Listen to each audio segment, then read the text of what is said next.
Hi, this is Scott Garibay, and today we're going to talk about Dungeons & Dragons 5th Edition and the Jake Paul Ben Askren fight, boxing fight that happened in the middle of April.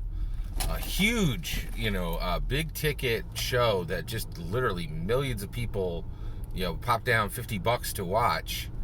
And it's pretty incredible. I was really amazed by it, but it really, as I watched it, I realized that we are forgetting some things in combat, and I was really kind of shocked, that I've never seen anyone talk about this aspect of combat in Dungeons and Dragons, and there's really no reason why they shouldn't be. Okay, so one, I'm really not for simulationism. I think simulationism is where the game really gets bogged down. But I understand simulationism. People want to they're interested in the weapons in Dungeons and Dragons. They're like, and so one of the things you'll see just ad nauseum discussion about if a spear would do 1d8 or 1d10, and people will they'll build charts and spreadsheets and all this nonsense, and there are literally games that have been created because they got the longbow wrong in Dungeons and Dragons 5th edition. I'm going to create a game that deals with longbows correctly, right? They're called passion projects. Heartbreakers is another word for them. There's an entire podcast about Heartbreaker TTRPGs. But one of the things when I was watching this, so Jake Paul came out very strong and knocked Ben Askren into the ground, knocked him out in 20 seconds. Okay, pretty incredible, right? That was interesting. What was really interesting to me was after he did it, Jake Paul threw himself on the ground after he confirmed that he had won, right? He threw himself on the ground and he wept. I'm an evangelical Christian. Jesus wept. That has meaning to us. That means you just tears coming out of your face. You are genuinely, you're feeling an incredible emotion, right?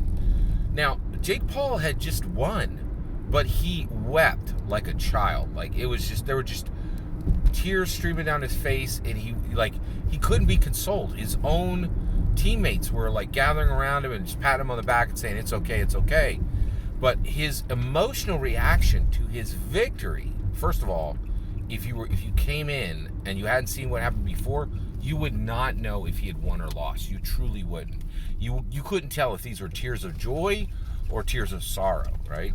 But what really fascinated me, right, was this powerful emotion to victory. Now, I think what Jake Paul was feeling was, Jake Paul is really interesting. Where does he fall in Dungeons & Dragons 5th edition to understand him? Well, I'll tell you right now, he's clearly a fighter, right? He's a human fighter, noble, right? So he's a prince, right? He has there's no reason in the world that he needs to, there is literally zero reason that he should be spending any time whatsoever in a boxing ring, right? But he's a noble, and he's like, hey, I really want to do something significant. I want to prove to people that I'm more than a YouTuber, right? So he really is coming from that noble background, and you're like, has this guy ever been punched in the face? And it's incredible. I know he's had 2 fights already, but he's very much lived a life of wealth, especially since his success on YouTube. And what really just absolutely really rocked my perception of combat was just this incredibly visceral emotional response to victory. And I was like, I've never seen this in Dungeons & Dragons. No one has ever simulated this with a player character, and no one talks about it, right? And so we definitely have a major imbalance in Dungeons & Dragons. And I think this might be one of the reasons why we want more diversity and more inclusion, is how many, people have just I think the damage output on this weapon is wrong. The range is wrong. And then we have this entire part of combat that is completely unexplored, right? These powerful emotional reactions. And I was like, I want to see this. I want to see a player character, play this out. And, and I think, and then also, once you see this in the game, you can wonder, what is this person feeling? What is this player character feeling? I think what Jake Paul was feeling was, I think he was just ridiculously happy that he still had his face, that he still had his brain function, that all the time and money, that all the time, money, blood, sweat, and literally blood, sweat, and tears that he invested, that this is becoming a reality, and every fight he wins, he's closer to being considered a real fighter and not just a YouTuber who jumped over.